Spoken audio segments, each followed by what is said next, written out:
an balima Arafikom TV la mɔgɔ ni wagati na an ka foli b'aw ye a sigiyɔrɔ la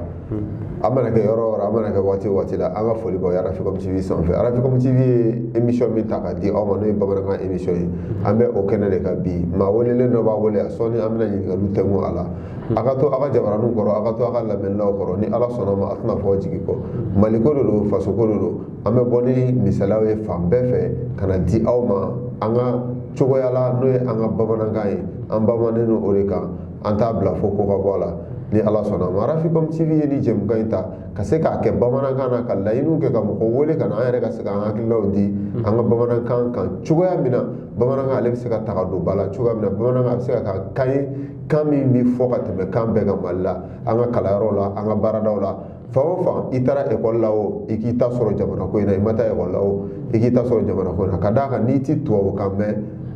i jɔyɔrɔ ka dɔgɔ jamana in ko la fo de ka dabila jamana in kɔnɔ yan min kalanna o n'a jɔyɔrɔ min ma kalan n'a jɔyɔrɔ an ka kuma caman na a bɛ fɔ ko jamana in k'a jɔlen don ni mɔgɔ dɔw de ye jɛkulu dɔw de ye bagan maralaw mɔnikɛlaw sɛnɛkɛlaw k'olu de kɛlen don ka jamana in banba kosɛbɛ bon n'i dun y'a ta k'a lajɛ sɛnɛkɛla fanbaw ni bi na tɛ an ka sɛnɛkɛla fanbaw u tun ma taa ekɔli la bagan maralaw b'o cogo la jagokɛlaw b'o cogo la bon n'a fɔra ko olu ma kalan k'u ti tubabukan mɛn u jɔyɔrɔ bɛ dɔgɔya jamana ko in na ayi an tɛna kuma jɛya nin na an bɛna ɲininkali tɛnku ni Ala sɔnna an ka mɔgɔ welelen na a bɛna an da don bamanankan ko in na kosɛbɛ ka se ka walawala k'an ye kɛrɛnkɛrɛnnenya la an bɛ wagati min na sisan nɔ avant projet min dira président ma n'o ye an ka jamana sariya sunba ye constitution kura min bɛ sen na sisan ni o ye jamana sariya sunba ye a taara ka di jamana ɲɛmɔgɔ ma a bɛ ka hakilinaw di a kan jamanadenw yɛrɛ fana b'u ka hakilinaw di a kan an ye mɔgɔ de wele ale bɛna kuma o kan o article jɔ ko 31 na ni o bɛ kuma an ka jamana kanko kan an y'ale wele ka na a bɛna kuma o de la ka walawala di an ma o la kosɛbɛ ni Ala sɔnna ma an balimakɛ ni ɲatuma an ce kɔni basi basi foyi tɛ yen an ba i tɔgɔ ani jamu ne tɔgɔ Jugali Jigiba voilà ka bɔ min ka bɔ Banyara mais sisan kɔni sigilen bɛ Korofina ya basi tɛ voilà Jugali Jigiba i bisimila an ka plateau sanfɛ ok an y'i wele basi tɛ an bɛna ɲininkali damadɔ de k'i la an ka kanko cogoya yɛrɛ kan kɛrɛnkɛrɛnnenya la u kɛlen don ka avant projet min bɔ sisan nɔ ni article min bɛ kuma an ka kan kan a jɔsen min bɛ kuma an ka jamana kanko kan n'o ye bamanankan ye e ye mun faamu a la article 31 bon article 31 donc n'i y'a ta k'a lajɛ donc n bɛ an filɛbagaw bɛɛ lajɛlen fo donc an ka directeur n b'a fo donc an ka cameraman donc mɔgɔ minnu bɛ baara kɛ yan donc n ka foli bɛ bɛɛ lajɛlen ye donc o tɛmɛnen fana kɔfɛ ayiwa an ka kanko donc ça c'est avant projet de don hali sisan a ma valider fɔlɔ hali sisan a ma bila sen kan fɔlɔ donc hali sisan donc yɛlɛma caman bɛ se ka don don na nataw a bɛ se ka kɛ c'est possible sinon ne ye mun faamu n'i y'a ta k'a lajɛ donc bamanankan kɔni tɛna kɛ langue officielle ye bamanankan tɛna a tɛna kɛ langue officielle ye n'i y'a faamu cogo min na donc français de langue officielle ye fɔlɔ donc don na nataw a bɛ se ka kɛ kan wɛrɛ jamana wɛrɛ kanw donc i n'a fɔ kan étranger i n'a fɔ tubabukan i n'a fɔ français i n'a fɔ anglais i n'a fɔ russe a bɛɛ bɛ se ka kɛ langue officielle ye mais bamanankan kɔni tiɲɛ la jɔyɔrɔ kɔni maa ye langue officielle ya la voilà ne y'a faamuya sisan e ka nin kuma in kɔnɔna na article 31 nin kɔnɔna na nin kuma in bɛ yen wa ou bien nin ye e de ka faamuya ye bon ko don na nataw ko kan wɛrɛ bɛ se ka kɛ an ka jamana kan ye o de bɛ yen o de bɛ article 31 kɔnɔ pour l'instant sisan kɔni français de bɛ yen comme langue officielle o don na nataw a bɛ se ka kɛ an bɛ se ka kan wɛrɛ fana ta tubabukan la a bɛ se ka kɛ anglais a bɛ se ka kɛ chinois ye a bɛ se ka kɛ russe ye a bɛ se ka kɛ tubabukan wɛrɛ ye mun bɛ se ka kɛ langue officielle ye bon ni a kɛra o cogoya ye a bɛ n'a fɔ an ye paraya kelen ta ka taa ɲɛfɛ ka paraya fila ta ka segin kɔfɛ ka d'a kan an b'a la n'o ka segin ka na an ka kan de ma n'o ye an ka jamana yɛrɛ kan dɔ ye a kɛra filakan ye a kɛra kɔrɔbɔrɔkan ye a kɛra bozokan ye o ka na an ka jamana yɛrɛ kan dɔ ma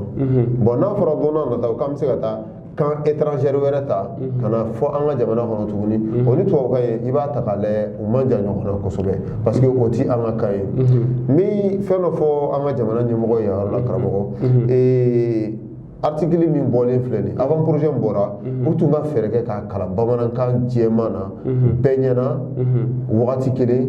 est ce que o kɛra wa bon hali sisan n'i y'a ta k'a lajɛ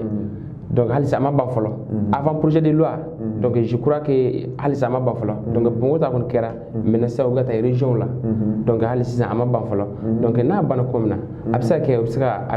ubna télé la donc ka kala bamana kan fana la obsaka ke c'est possible mais halisa fait mo ban folo donc ni ko na donc to absa ke bido fil la o che mais ni ngali mena be no sanno ay ka fo flando ko maninga do ko koroboro ko dogono ere fene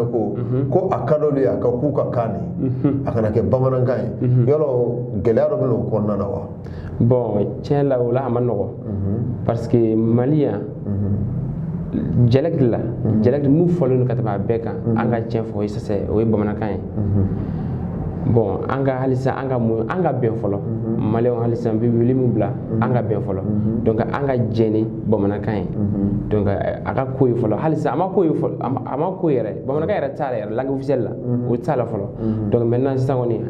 ami bamanan kanta noté nango am korora kanta wala kamera ta donc Mali donc les quatre côtés ni fan nan beta donc kan do yere tifo ayro do la donc amana ko do ni bamanan kan do amana do ga cioko afo yoro be Mali territoire fambe voilà d'accord ni ngali mettez mo la sano we sebeni e bamanan kan na ya le taka kan fota e jamana ko ne baraga dawn ni fawna sebeni mina kala sebeni mina ke chugudi ko sebeni mina tawa ou bien sebeni sugu jumeni bon chelo ma se ni na rama parce que ne ra bulu ngodo do ambi mundo we ngoi ngo fana bibina donc mogo be munu biga kala mogo be munu biga nyenyi halisa donc vraiment donc ko ni tiela donc ne bul ko ni abina ke ngui voilà monsieur Djigiba ni ata gale fana ma kala rola ni wakati na amiga to kan kala boso na sera nyefo ina fo classe ko na wala ma classe tawna kamera binna ala to ni no espagnol ni rusudi anglais ni fo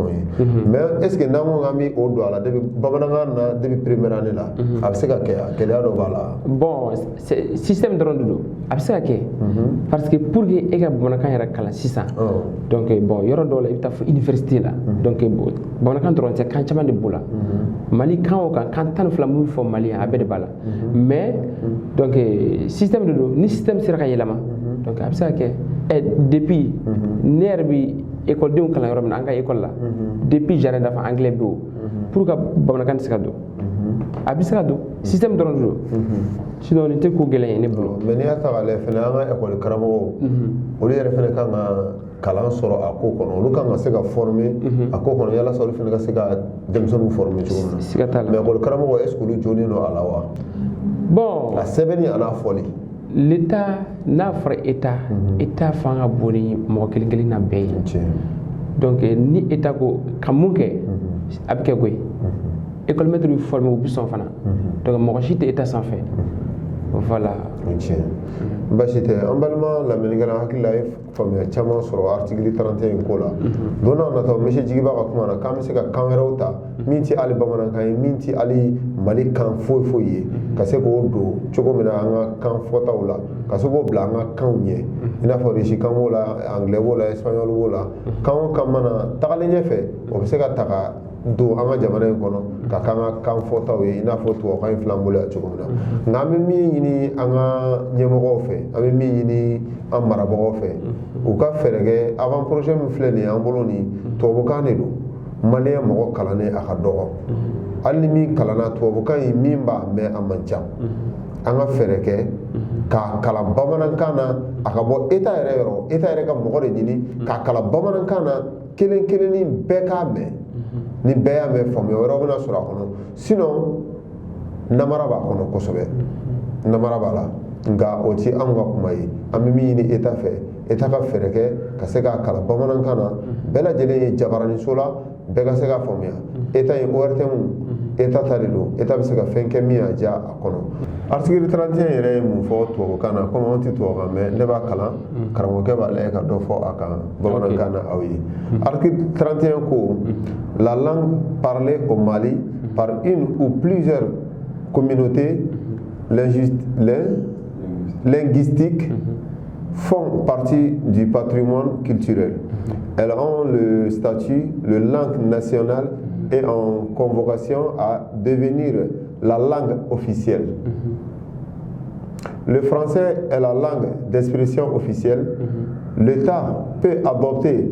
par la loi toute autre langue étrangère comme langue d'expression officielle. Article 31 ni ne fɔ ko ni a ka di jamana ɲɛ ne b'a laban in de fɔ ka d'a kan o yɔrɔnin de bɛ ka ne kunkolo siɲɛ kosɛbɛ ko ni don n'a nataw jamana bɛ se ka sariya dɔ ta Mali kanko la ka se ka kan wɛrɛ ta jamana Mali kɔfɛ kan wɛrɛ ka se k'o ta k'o k'an ka jamana kumalan ye cogo min na mais munna a ma fɔ ko Mali yɛrɛ kɔnɔ kan dɔ Mali kɔfɛ jamana kan wɛrɛ nin fana ye fɛn dɔ de ye min dabirilen don an ɲɛ kɔrɔ fɔlɔ don min na n'an ɲɛ yɛlɛla o fana bɛna k'a damata mankan ye donc u ka fɛɛrɛ kɛ ka fɛn in kalan ye an ka kan na bamanankan an ka se ka faamuya sɔrɔ la karamɔgɔ n y'a kalan sisan i y'a faamuya e ka hakilina jumɛn bɛ nin kɔnɔ sisan bon ni y'a fɔ cogo min na ni avant projet de don donc hali sisan maliyɛnw bɛɛ ma sɔn fɔlɔ hali sisan a ma appliqué fɔlɔ donc a bɛ se ka falen voilà donc normalement bon ne yɛrɛ hakilina la ni n'o kun kɛra bamanankan walima an yɛrɛ ka kan dɔ donc vraiment a kun ka fisa ka tɛmɛ tubabukan kan parce que jamana yɛrɛ ka développer jamana kɔnɔdenw yɛrɛ ka ɲɔgɔn minɛ fo n'an yɛrɛ b'an ka kan fɔ dɛ n'a ka sɔrɔ an bɛ kan kelen fɔ voilà n'an bɛ kan kelen fɔ donc o de ɲɔgɔn tɛ yen c'est vrai yan bamanankan bɛ fɔ mais sɛbɛnni kɔni a bɛɛ français de don donc n'u sera ka nin yɔrɔ lajɛ hali sisan a ma tɛmɛ fɔlɔ donc a bɛ se ka furakɛ mais n'i ye bamanankan in ta k'a lajɛ est ce que n'an ko an bɛ segin ka na a ma a tɛna an na segin kɔfɛ yan bon est ce que an bɛ ɲɛfɛ fɔlɔ an bɛ kɔfɛ o cogo di an ma taa ɲɛ o est ce que an taara ɲɛ ne bolo an taara ɲɛ an ma taa ɲɛ ayi Mali ma développé o cogo di tan yɔrɔ tɛ yen a tɛ nin yan hali sisan aw yɛrɛ ka territoire an yɛrɛ tɛ se ka sécuriser Mali développera ka taa min donc o kɔrɔ hali sisan ko daminɛ de don ne yɛrɛ b'a jate ni ko daminɛ ye donc dɔɔni de don hali n'a ma kɛ an yɛrɛ tile la a bɛ se ka kɛ an denw bɛ lafiya walima an mɔdenw bɛ lafiya donc o kɔnɔna la donc hali sisan ma donc c'est pas tard e ka faamuya la an filɛ sira min kan sisan ka tubabukan bila ka faransi gɛn ka nin gɛn ka nin gɛn o de tagabolola ka ɲi wa o bɛ jumɛn de ne ma nin faamu bon ko bɛɛ dɔɔni de don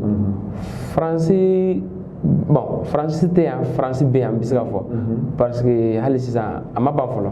a mana kɛ cogo cogo u ka fɛn dɔw bɛ yen u ka fɛn dɔ bɛ Mali kɔnɔ hali sisan a ma ban fɔlɔ donc mais donc ni tubabu yɛrɛ comme an bɛ gɛlɛya de kɔnɔ nin waati la n'i ko i mɔgɔ tɛ mɔgɔ si la a ma nɔgɔ n'i taara du kɔnɔ exemple misaliya la donc e ye Keyita ye donc a ka du kɔnɔ Tarawelelakaw bɛ de Kulubalilakaw bɛ de donc u n'a ɲɔgɔnnaw de don kan donc hali sisan an ka to dɔw bolo ka kalan dɔɔni i n'a fɔ Kadafi kun b'a kɛ cogo min na waati mun Libi pétrole bɛ yen bɔcogo foyi tɛ yen Kadafi ye mun de kɛ a ye tubabu de wele ka na ka pétrole bɔ en même temps ka mɔgɔ bila donc o mɔgɔw kun bɛ ka kalan tɔw ninnu fɛ donc depuis que a ka mɔgɔ ninnu ye dɔnniya sɔrɔ dɔrɔn a ye tɔw ninnu gɛn donc o n'a ɲɔgɔnna de don kan hali sisan an ka taa dɔɔni an tɛ se ka bɛɛ gɛn siɲɛ kelen donc fɛn bɛɛ ye dɔɔni ye. laban kuma ka laban jumɛn b'i ka article 31 kan yanni an ka don an ka jɛmukan kun filanan kɔnɔ. article 31 bon ne yɛrɛ ye sariya de kalan hali sisan a ma ban fɔlɔ donc ni avant projet banna donc normalement a kan ka taa assemblée la donc députés de b'a loi voté ni députés ko ayiwa an ka kɛ bamanankan ye donc a bɛ k'o ye. d'accord i y'a député ko min fɔ mais laban min ɲininkali laban tɛ min la ni o ye sɔngɔla na an y'a ye bɔlɔlɔw kan président ye hakilina kura wɛrɛ ta ka mɔgɔ 20 ni kɔ wɛrɛ don CNT la e bolo a jɔda b'a la wa a jɔda t'a la an bɛ waati min na ko sisan. bon an m'a fɔ avant projet ya donc normalement député hakɛ dɔlen don maliyɛnw voilà normalement tant que n'a ma dafa donc ni fɛn dɔ kɛra a ma nɔgɔ dɔɔni c'est vrai gɛlɛya bɛ yen mais fo zone bɛɛ mɔgɔ ka sɔrɔ zone dɔ mɔgɔ kun t'a la mais ni zone dɔ mɔgɔ taara sisan donc o ye tare ye donc n'a fɔra député yɔrɔ bɛɛ sigida de don donc n'i taara Mali fan o fan sigida dɔ mɔgɔ bɛ yen bɛɛ bɛ y'a kɔnɔ mais dɔw kun t'a la mais ni mɔgɔ dɔw farala kan donc ka vraiment fara kɔrɔlen kan. yalasa k'i ka kuma dafa o yɔrɔ la ne fɛnɛ ka faamuya min di yan na ne b'o fɔ sisan n'i y'a ta k'a lajɛ CNT mɔgɔ 121 a Bamakɔ de kun ka ca ka tɛmɛ mɔgɔ caman kan a Bamakɔ minnu b'a la i bɛ taa sɔrɔ mɔgɔ 2 bɛ bɔ quartier kelen na u ti dugu foyi représenté u ti hali quartier représenté pour que olu mɔgɔ dɔw ti bila ka se ka mɔgɔ wɛrɛ kɛ k'o remplacer fo ka mɔgɔ wɛrɛ de fara a kan ka sɔrɔ olu ma bila. Bon o tɛ se ka bila o parce que député ya kɔni tant que ni donna donc pour que i ka bila donc sariya dɔ de bɛ fana donc tant que ni m'o sɔsɔ donc i tɛ se ka bila an yɛrɛ ka sariya la. Voilà. A faamuna ni tun y'an ka jɛmu kun fɔlɔ ye an kumana an ka bamanankan ko kan an kumana an ka article 31 ko kan an bɛ don jɛmu kun filanan na nin wagati in na n'o ye an ka jamana lakana ko ye kɛrɛnkɛrɛnnenya la Bandiagara mara kɔnɔna na n'i y'a ta k'a lajɛ Bandiagara kɔnɔ attaque ka cɛ sisan kosɛbɛ an balima Bandiagarakaw u sɛgɛnnen don Bandiagara n'a lamini bɛɛ Mali centre ni a nord fan caman na u sɛgɛnnen don an bɛ dugawu don kɛ Ala ka a koɲɛw bɛɛ lajɛlen nɔgɔya nka kɛrɛnkɛrɛnnenya la komi dɔgɔnɔkɛ de b'an bolo yan bi monsieur Jigiba ale bɛna kuma Bandiagara bolo yan fan de kan o de kama an ye Bandiagara ta bi attaque dɔ kɛra Bandiagara kɔsani na Bandiagara dugu dɔ bɛ yen nɔ ko Bɔɲɔ o de kɛra kɔsani na ni a bɛ dɔ dɔn o la a bɛna dɔ ɲɛfɔ an la. Ok Jigiba o kɛra cogo di. Vraiment donc ni fɛn mun bɛ kɛ a bɛ kɛ fura foyi t'a la n'o tɛ olu attaque mun kɛra donc a kɛra Bɔjɔ donc a daminɛna furu kɔnɔna la parce que ni waati ɲɔtigɛ de bɛ yen donc cɛ dɔ de tun bɛ k'a ka ɲɔti tigɛ donc ja bandu de taara donc ale tun ma dɔn ko bandu de don donc ni an y'a ka bɔ kalama donc o ye tiri daminɛ ale y'a kɛ ale bolila ka don yɔrɔ mun ɲɔkalaw ka ca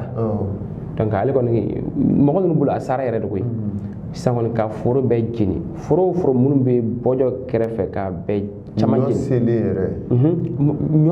ɲɔ tigɛ waati mɔgɔ bɛ ka ɲɔ tigɛ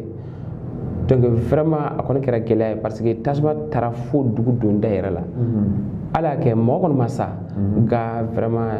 tiɲɛni kɔni kɛra parce que mɔgɔ caman ka ɲɔw jenina forow jenina donc e ye danni kɛ ka sɛnɛ kɛ sisan kɔni ɲɔ tigɛ ɲɔ yɛrɛ tɛ se ka tigɛ donc n'i y'a ta lajɛ Mali bɛ cogo min na a ma nɔgɔ hali dɔɔni donc n'a fɔra fɛn bɛɛ gɛlɛyalen de don ɲɔ yɛrɛ tɛ se ka san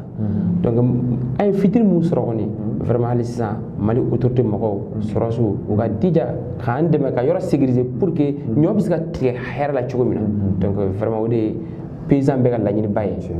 ɲɔ fa la. N y'a faamuya yanni Bɔsɔ ta in cɛ attaque caman kɛra Bandiagara n'a mara la Bandiagara ka jeunes minnu yɛrɛ bɛ yen nɔ minnu bɛ autodéfense la i n'a fɔ Toloba n'a ka mɔgɔw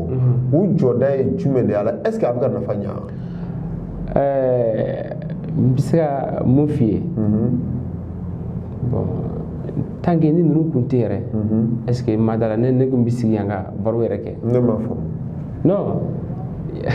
Je t'explique. Maintenant, parce que ni fɛn balaw bɛna quoi. Donc balaw nana sɔrɔsiw kun tɛ yen sɔrɔsi foyi kun tɛ an ka zone la sɔrɔsi foyi kun tɛ yen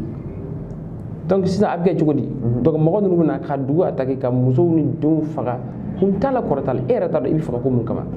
sirada la ka taa minnu bila k'aw faga aw yɛrɛ t'a dɔn fɛn mun de don yɛrɛ parce que silamɛya tɛ o terrorisme dɔrɔn de don donc sisan a bɛ kɛ cogo di ni cɛw bɛ kɔni cɛw bɛ fara ɲɔgɔn kan an bɛ fɛɛrɛ jumɛn de tigɛ ka an ka yɔrɔ lakana ni sɔrɔsiw tɛ yen donc Toloba ye jama wele a ye mɔgɔ lafaamu donc mɔgɔw commencera ka na donc o y'a sɔrɔ kɛlɛkɛminɛn tɛ yen a bɛ kɛ cogo di bon déjà kɔrɔlen an ka laadala fɛn caman tun bɛ yen donc ala y'a kɛ donc an ka lasansi de tun b'an bolo donc o ye kɛlɛ daminɛ ni lasansi ye kɛlɛ daminɛlen donc mɔgɔ terroriste ninnu u tun t'a dɔn ko vraiment autodéfense bɛ yen mais combat kɔnɔna la donc chaque combat Toloba ka yɛlɛma bɛ fɛn kɛlɛkɛminɛnw caman sɔrɔ 5, 6 donc f'u nana équipé parce que fɛn ninnu tɛ se ka san a sɔngɔ n'a fɔra i bɛ boli a tɛ se ka san et puis bɛɛ tɛ se ka san fana c'est pas normal a ka ye bɛɛ bolo fana donc u taara u ka carte dilan an bɛna an yɛrɛ défend ka yamaruya ɲini état fɛ donc ayiwa état kɔni tɛ yen maire tɛ yen député tɛ yen sɔrɔsi tɛ yen policiw tɛ yen donc an bɛna an yɛrɛ lakana état fana ma ban donc a ye carte dilan ka d'u ma ni de aw ka taamasen aw ka yɛrɛ lakana yanni état ka na. donc ne y'a faamu état yɛrɛ kɛlen don ka carte dɔ dilan ka di Toloba ka mɔgɔ minnu bɛ autodéfense la yen nɔ ka se ka carte dɔ dilan ka d'u ma k'a yira k'a fɔ ninnu bɛ yan yɔrɔ lakana de kama anw ka bila la. Jati parce que ni kɛra ni bɛɛ kɛra Bamakɔ yan parce que yen nɔ autorité foyi kun tɛ yen autorité zéro donc autorité tɛ waati min na donc o nana fo Bamakɔ yan ka déplacer an ka dugu bɛ ka ci an bɛ ka faga kun t'a la kɔrɔ t'a la donc à cause de ça an b'a fɛ ka vraiment carte dɔ sɔrɔ donc i n'a fɔ carte de membre donc o nana Dana Masaka former ten donc ka yɔrɔ défendre daminɛ voilà bi bi na kɔni a ma nɔgɔn yɔrɔ nin ka bon kojugu yɔrɔ nin ka bon kojugu o de kama tellement yɔrɔ bonya fɛ tubabu b'a fɔ ko le pays dɔgɔ yɔrɔ nin ka bon parce que i b'a ta ni tɛmɛna san donc i bɛ don pays dɔgɔ kɔnɔna la donc fo Burkina frontière donc yan fana fo ni tɛmɛna Boni donc mun ye nord sira ye donc a bɛ ten quoi a ma nɔgɔ hali dɔɔni yɔrɔ nin ka bon kojugu voilà d'accord a faamuyana halisa an bɛ tasi bila kɛ ka taga an ka sɔrɔsi minnu ni tora ni kɛlɛ na an ka jamana kɔnɔden civil minnu yɛrɛ ni tora ni kɛlɛ na an bɛ tasi bila kɛ ka taa u ma halisa Ala ka lakana kɛ Mali kɔnɔ maliyɛn den bɛɛ lajɛlen ma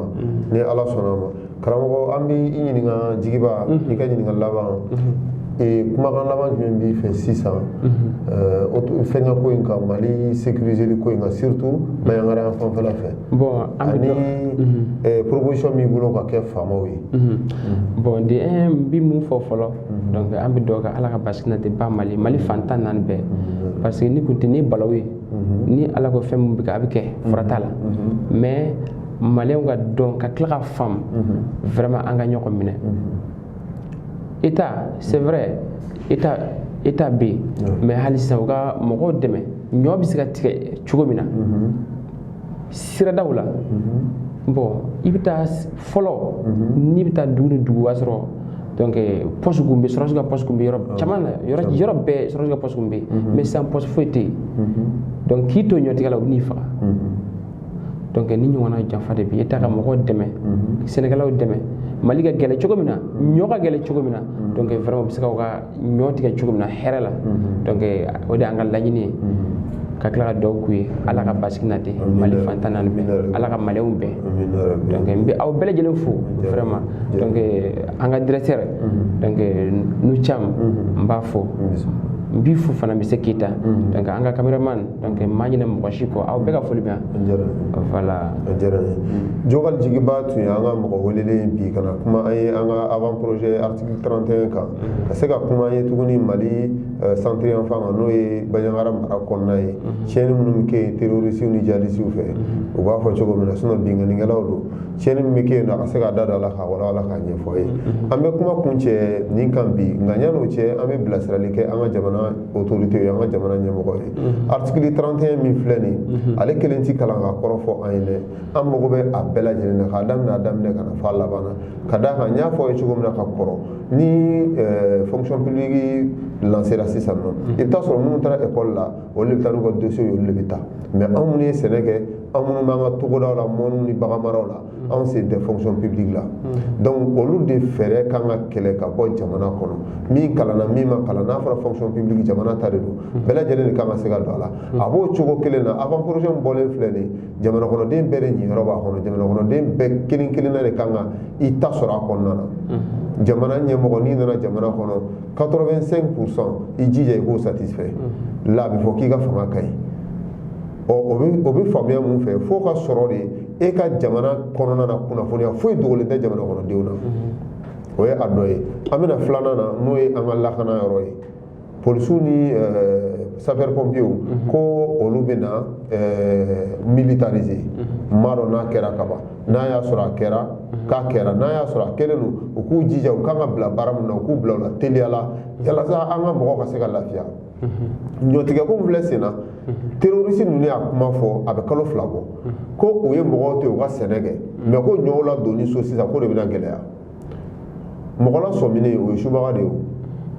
donc ni kuma minnu fɔra ka kɔrɔ a y'a hakili t'u la terroriste bɛna ka tila ka a fɔ duguladenw ye ko bon ne ni donba sina y'aw sɔrɔ yan an bɛ kabako da aw kan